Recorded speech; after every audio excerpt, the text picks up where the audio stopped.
Hey y'all, I'm on my way to work, so you probably can't see me, but I wanted to talk about Motherthing, and I failed yesterday at uploading my video. So, Motherthing by Ainsley Hogarth, I want to say, is a book that is freaking horrific. So basically this book is like what Chuck Palahniuk writes. Like, if you're familiar with that, I mean, who isn't? But if you're not, and you like being creeped out and grossed out and frustrated, it's great novels. He wrote Fight Club and Puke and Brink and a bunch of, just so many short stories or whatever. What was it, strange stories? I can't remember. Anyway, Ainsley Hogarth is an author I'm going to be watching because, first of all, she needs to be on a watch list. Alright, so this novel, it's about this couple, and they have moved into the husband's mother's house, and the mother is a really rough person. Like, she's really crude and mean to his wife. So, I don't know, and there's a lot of like gaslighting and passive aggressiveness and stuff like that, but it begins the story with the woman killing herself, with the mother, and so like, it's like, oh, problem solved, right? And no, it gets so much worse. So, it kind of leaves it up to you whether or not any of this is paranormal or whether it's delusion. I'm personally leaning towards delusion, but it's basically she haunts them, and she haunts them in different ways. And the husband is obviously, he's grieving his mother. His bereavement days have ended, but he doesn't go back to work. He just stays home. The wife, first, she took the ring off the corpse, like when the husband wasn't looking, and the corpse had this opal ring that was in her family that she was going to give to her son when he got married, when he was like gonna propose. But then she met his new wife, or bride-to-be at the time, and she said, no, she seems like a Kay Jewelers girl, which, this girl's got almost borderline personality. She doesn't want Kay Jewelers. She wants the meaningful gift more than she wants the expensive gift. There's something, like, depriving her from that puts her in the outside of boundaries feeling that makes her freak out. So it was one of, like, it's like the woman could read her very well and knew that this is gonna hurt her. So when the corpse dies, she takes the ring off the corpse, and this screws her up heavily because she's like haunted with her own guilt and with her own inadequacies as a wife and a future mother and all of that.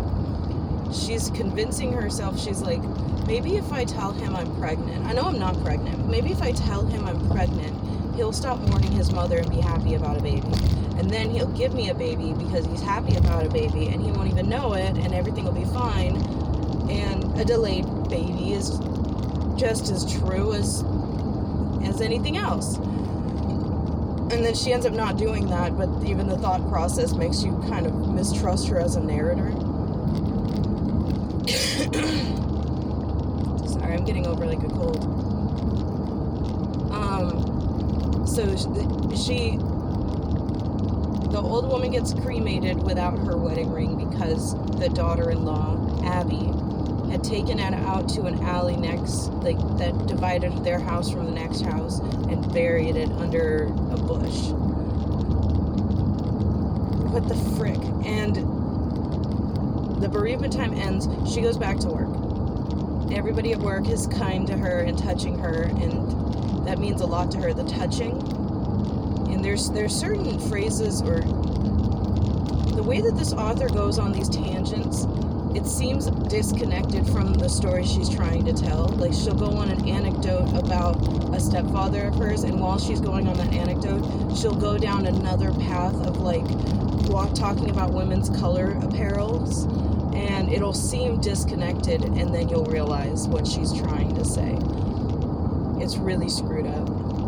But one of the things is she's got this thing about consuming and stuff of the mouth. Like, there's an oral fixation for her, and she talks like about these two mothers she heard on the bus or on the subway talking about, have you chewed on your baby yet? And the other woman's like, oh yes, of course, I can't get enough of her little feet.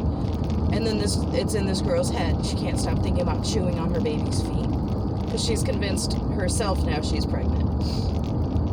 Like, her husband had sex with her, I think the night of, and she's just convinced herself. She's named it. She's like, this is boy or girl, I know that this is the name I'm going to give it, and she's going to name it Cal because she said nobody can shorten that name, because she said her name Abigail is shortened, and it makes her think that she can trust the person who shortened it.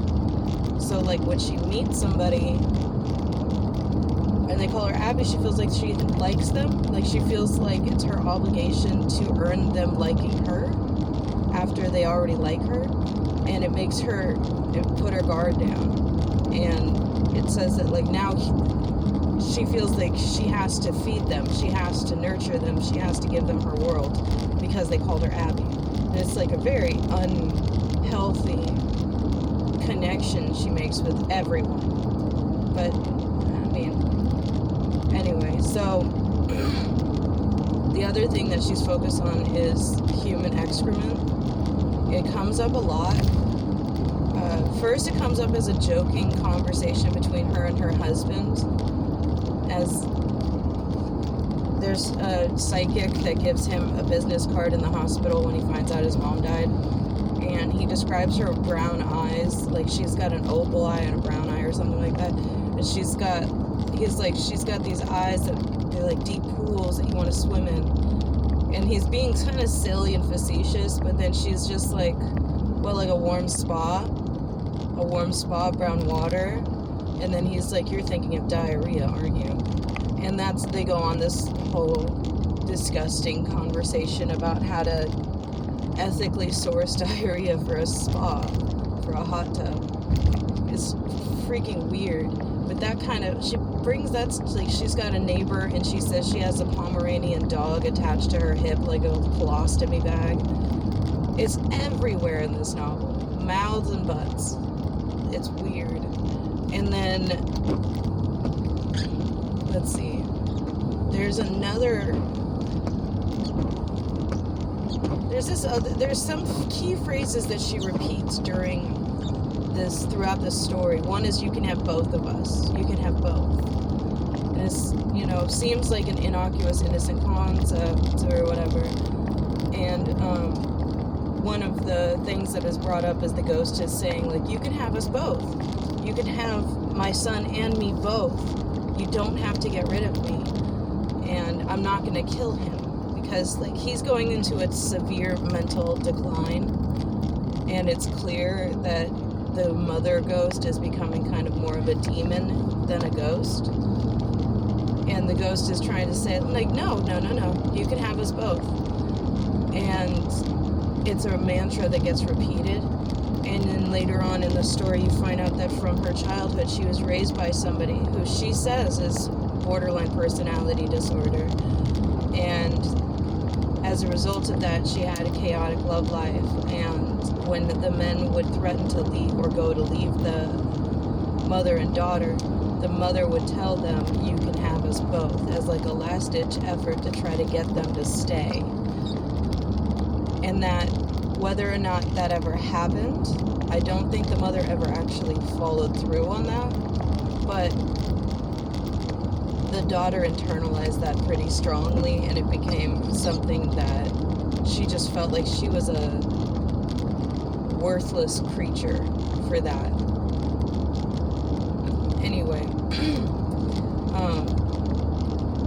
she never names her mother, so I can't give you the name, but the mother-in-law's name is Laura. And Ralph is the husband, and Abby equates the husband to a god. Like, she really believes herself. She met him On one of the rare days that she actually dressed nicely, she used to go to bars alone and pick up stray men. And, she kind of learned that from her mom, I guess. But she never wanted them to be, she never attached emotionally to them the way her mother used to. She just wanted them to just drift away and leave her used. And it's a very depressing existence, and sometimes she would dress nicely, but usually she just dressed like exactly who she is. Her house is trash, she's trash, she doesn't care about anything. Like, this is her perspective of stuff, and like, she's just, you get to that depression point, you don't even shave your legs. Like, she's beyond that.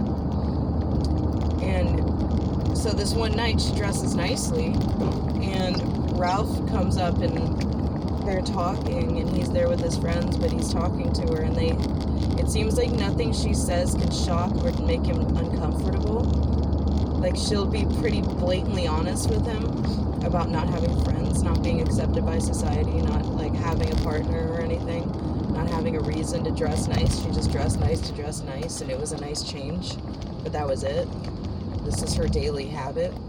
And he's like, not at all catching these red flags, not at all perturbed, because he's got his own depression, because even though he's clean and well kept and he maintains himself pretty strongly, and like, he's found a way to thrive with the structure of the life that he's given himself, he sees the darkness in her, the abuse reaction, trauma reaction, whatever.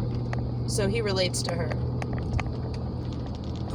And they are joined from that point on. Like, there's not a whole lot of distance between the two after this one initial meeting. They go to work and they're together again. Like, the separation between each other is just at work, and then from that point on, they're never away from each other. He never wants her away from him.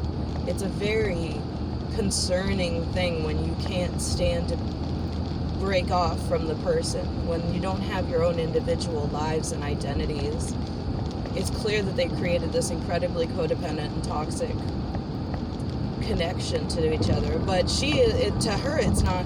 This is love. This is the most beautiful, this young girl who's never experienced anyone loving her ever in a healthy way. She's like, this is love. This is the most pure form of love, and he is my God. And then she talks about herself being a mystic, because she says that she endured the kind of trauma that would create a mystic. Like, the pain that she's had to go through is the kind of pain that would create somebody who is magical. Like, you imagine, like, I guess like the X-Men, when they go through severe trauma and they morph. Like, I guess that's what she thinks has happened to her.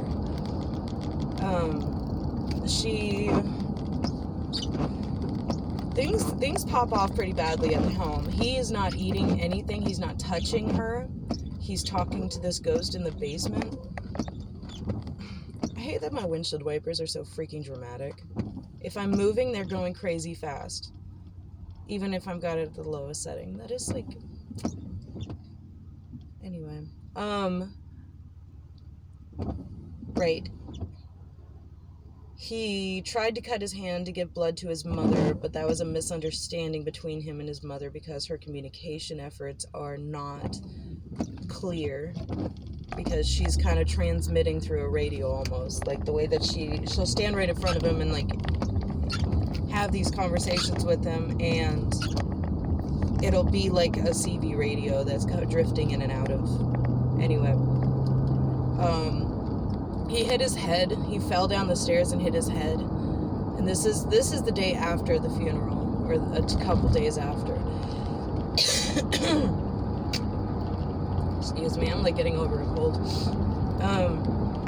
So like, it's a couple days after the funeral, and he fell downstairs in the basement and woke up to his mother.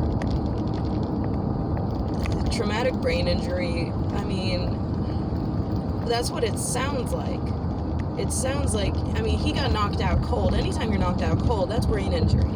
That's like, whether it's long-lasting or short-term, or just something that creates the precursors for further severe brain damage.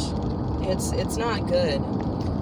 and he got knocked out cold and woke up hallucinating, or woke up seeing ghosts, whatever you want to call it. But it would explain a little bit his drastic change of personality, because he goes out to eat with her to get her away from the basement, because he's trying to explain to her what he believes without sounding crazy. And of course she believes him wholeheartedly, because they have a sick and twisted freaking relationship. She's like, I'll never question you ever, and if you tell me something's crazy, I will believe your crazy stuff without question. I've made this promise to you. And I'm like, that is not a good promise. That's a dangerous promise to make somebody. But after this night, and she says his smile is strange, everything about him is strange. It's not him. She feels like it's not him, but she knows it is, but it's like she's just getting this like drifting in and out feeling of discomfort with everything that he says and does. And then after this, he completely detaches from her, and he stays in his mother's room. He doesn't get up to clean himself or to feed himself, and he won't eat what she brings him, and he won't let her touch him, and he won't touch her at all. Which, for somebody who is so attached to somebody, to be rejected even in the slightest way can be crippling, especially if you have psychological issues stem from trauma and attachment issues. But yeah, this is like, she does this silent screaming as a way of therapy, because she's like, he can't hear me, I'm not screaming loudly, it's a silent scream. And she'll interact with him and be pleasant with him and go out of the room and immediately start silent screaming her way to the kitchen and putting his, oh my gosh, yo, this is not healthy. It builds up your anger when you react to anger. That whole punch a pillow to make you feel better, yeah, because it's a distraction. But you're teaching yourself that when I'm angry, I punch pillows. So tomorrow it'll be a wall. The day after that, it'll be like something that matters to you or someone. Like, it builds up. You're teaching yourself how to react to your feelings. So she's screaming. All right, so her work life is okay. It's not the best. She's kind of like not a nurse, but like a hospice worker, and she cares for the elderly at this old people's home, and it's apparently like a really high-end one. And during this time, probably because of the stuff that's happening, she forms an incredibly strong attachment to one of her patients. And the woman is incapable of talking. She's taught her how to kind of make sign language gestures in order to communicate really simple concepts. But unfortunately, it's not actual sign language. So she taught her how to only communicate with herself. Like, this woman's only able to say things to Abby and to nobody else. So that's a unfair thing. Like, what if you lose your job? Now she's got this language that nobody else understands. What an isolating thing to do to somebody. She calls her baby. She'll come in when she's sleeping and like pet her hair. She says that she's like, her job is, I can't remember how she phrases it, but it's like, you know, like the professional touchers. It's the people who touch. It's like, that's their job, is to sponge bathe people and change their diapers and comb their hair and wash their hands and paint their nails and toes. And, you know, it's all about touching for her, which it's not. I mean, it is, but for an actual caretaker, I would presume it to be a part of the job, but not the entirety of it, not the root start of it. You don't do things because you need to touch them. You touch them because you need to do things. This girl's got it all in her head twisted up.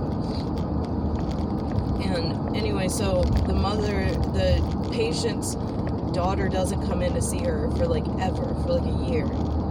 And it gets to this like possessive love for Abby until the daughter does come back, and Abby does not take that well. She owns this woman. This is her baby, who's coming in to visit my baby. And there's an office worker, Carol, that kind of watches the progression of her issues express themselves in public. She brings this jellied salmon that she was gonna cook for her husband to cheer him up, and changed her mind and cooked it for the office people. It sounds absolutely disgusting to me, but anyway, she takes it personally, like, are any of you gonna eat what I brought you? I cooked this. I slaved over this. Like, that really toxic thing of, like, I put myself out of my way in order that you might enjoy this thing that I did for you, that you didn't ask me to do. Nobody expected me to do this, but because I was inconvenienced and I created a difficult situation for myself, you owe me now. It's that weird contractual obligation that people with unhealthy boundaries will apply to other people that are unaware of all of it. It sucks. So there's this woman, Carol, and she starts calling her the yogurt person because she says, no thanks. Like, I don't want your jellied salmon for breakfast. I'm gonna just grab, she grabs yogurt and she starts eating yogurt, and while she's eating it, this girl's mania starts to hit, and she starts to get this serious rage boiling inside of her. And as she's her inner dialogue, it's confusing to know what she is saying out loud and what she's just thinking, because the things she's just thinking are absolutely,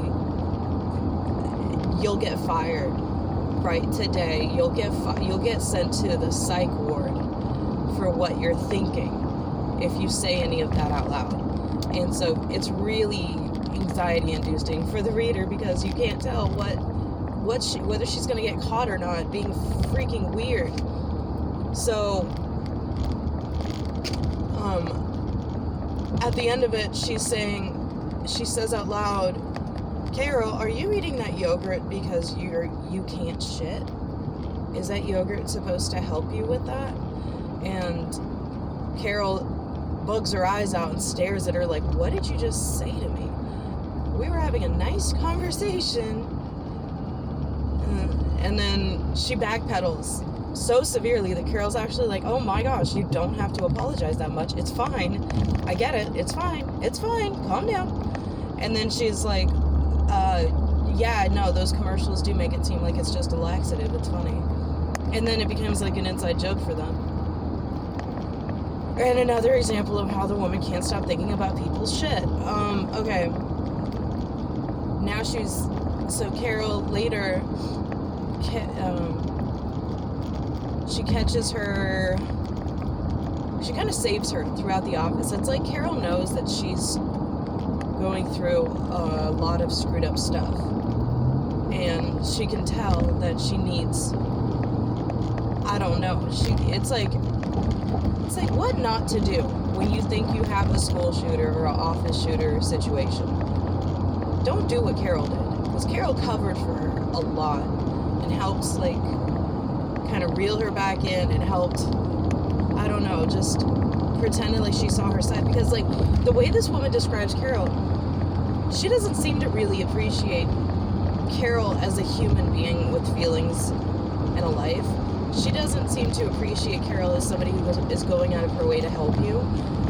Every now and then she'll have what she calls love rage for Carol, where she'll feel this really deep love and compassion and joy, and 2 seconds later she'll be talking about ripping Carol's arms off and hitting her with them. So no, being nice to the person that's losing their mind is not gonna save you. It's not gonna help you, or it's not gonna help save or prevent anybody else. If they need to see somebody, they need to see somebody anyway. So Abby is home with her husband, and she decides to tell him that she's pregnant. Like, she believes she's pregnant. She thinks she's pregnant. whatever. And he's not at all supportive because, I mean, who would be in this situation? Like, he's really overwhelmed and stressed out. And he's like, no, Kay, no, you can't be. I can't do this. I can't pass these genes on. I'm dead already. I don't, it's this whole thing. And then the author kind of, because you're starting to kind of wonder, is this supernatural? Is it truly supernatural? Is he dead too? And she's like, it would be funny if he was dead the whole time. And, but yeah, it doesn't go the way she wants it to. And he's like, did you even take a test yet? And she's like, no. And he's like, so it might be nothing. And to her, that's like a slap in the face. It's like, she's like, this baby's gonna fix everything in my life. It's gonna provide me with everything. Because that's the baby's job, right? It's to make you feel good. Then she has her period, like, the next day. And she's, like, has this whole conversation with her period. By the way, she's only thought she was pregnant for, like, a couple of days, maybe a week. And during that time, she's gotten plastered drunk twice. I wouldn't say plastered. As an ex-alcoholic myself, this chick ain't plastered. But I need to get over it. But she is, like, hungover, like, really bad the next day. So I thought you were pregnant. Like, and she's like, her mom says that anything you do before you take the test doesn't count. All right. She's clearly not in her concept of being a pregnant woman. It's clearly she wants to nurture this baby because it'll give her a vicarious feeling of nurturing herself and giving herself the love that she never got. Like, you never realize how badly treated you were as a child until you have a child. Or you help raise children. Or, like, work with children. It's like, Joe Rogan talked about it when he was talking about sexual abuse. Like, he didn't realize that he was... no, it wasn't him, it was his guest. He had somebody come on to him and creep him out when he was a kid, but the guest had a issue where he was groomed by an older woman when he was a teenager, and he didn't realize how bad it was until he was an adult man interacting with teenagers at that age that he was groomed, and he realizes that they were just babies and that he was just a baby. It's like, it's kind of like that, like when you want to parent from trauma and you think that it'll somehow heal, it does heal you in some ways to be a good parent, but it isn't supposed to be your cure. You're gonna give this child trauma now because you're not healthy. But anyway, so she thinks she has a miscarriage, and Carol at the office is pregnant, and another one of these mantras comes up where she's like, some women are pregnant, most women are not. Carol is pregnant, I am not. Some women are pregnant, and she just keeps going. She goes a little whack. The daughter of the patient that she has finally has a come to Jesus moment with her boss and says, like, I want that woman away from my mom. And I'm all, she's planning on pulling the mother out and putting her in a really like a crappy hospice, like one of the ones that are known for sexual assaults and for, like, just not being a good place. So she loses her freaking mind. She bursts into tears. Carol's like, oh my gosh, go. She finds out Carol's pregnant. She wants to kill her and her baby. And she's like, I don't know, it's just so sick.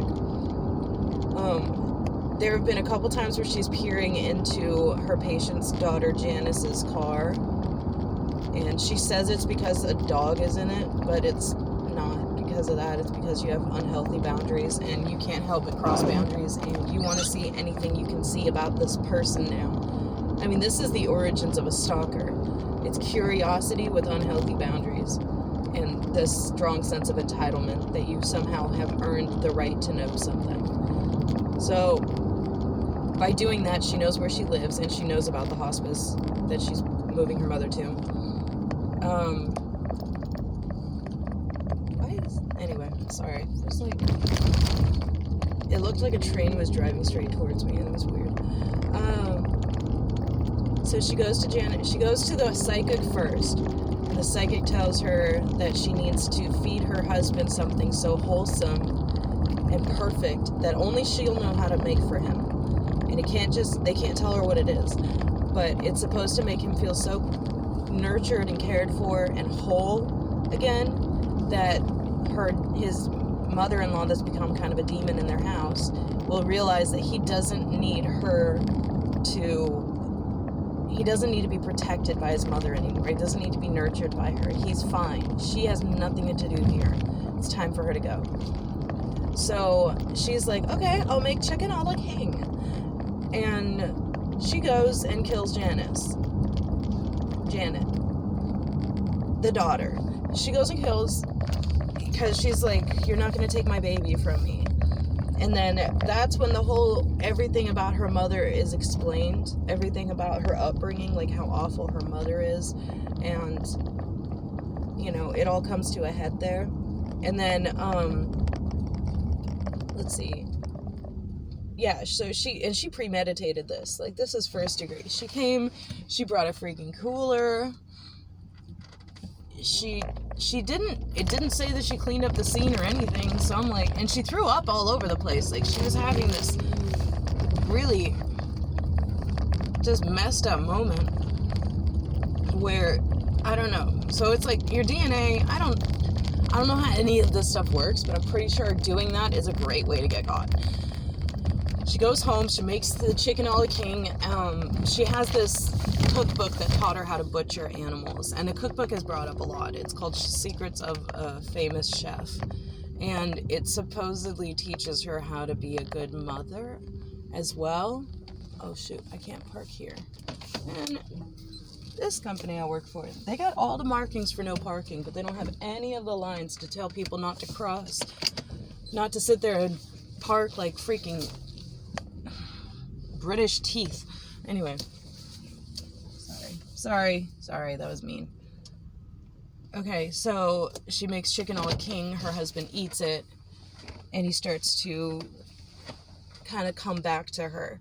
So he goes and washes himself for the first time. He goes and comes to her bedroom for the first time, and they're making love, or they're about to make love, and she's so excited about it. And then he starts to cry, and she's like, no, you have to do this. And then she pretends to be dead. And for some reason, hi, Brights. Yeah, thanks. For some reason, her being dead is supposed to exemplify who she is as a person.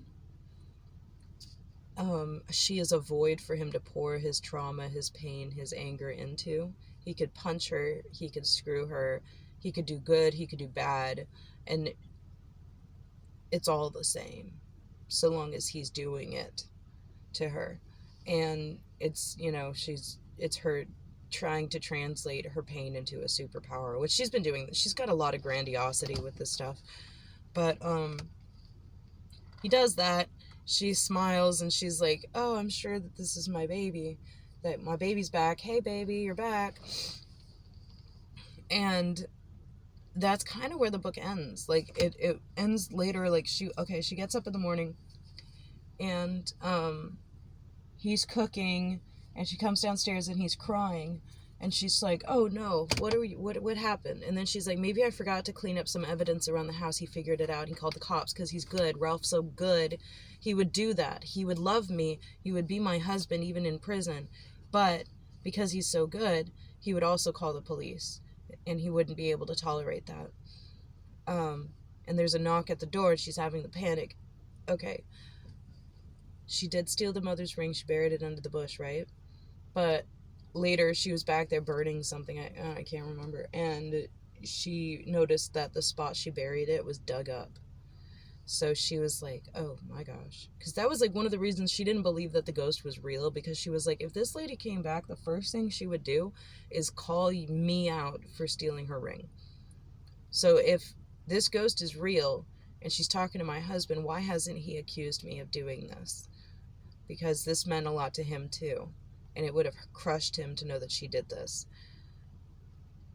Anyway, so the knock at the door, she opens it, and it's the neighbor across the street with the Pomeranian. And she comes up and gives her, she's like, you won't believe what my dog found. It was in his bed. And she gives her the ring. I'm so sorry. Anyway, she takes the ring to her husband, and she's like, baby, look. Then she's like, why are you crying? What's wrong? And he's like, we should have a child.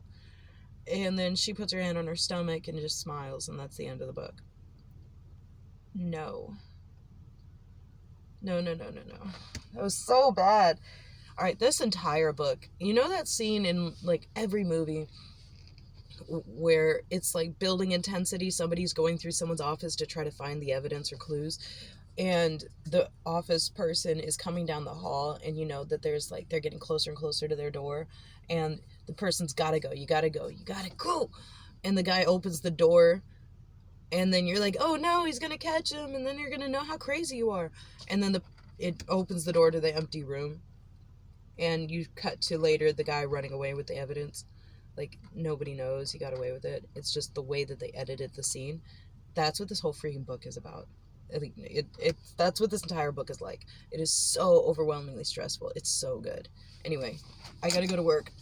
They're gonna kill me. All right, check it out. It's so good. Bye.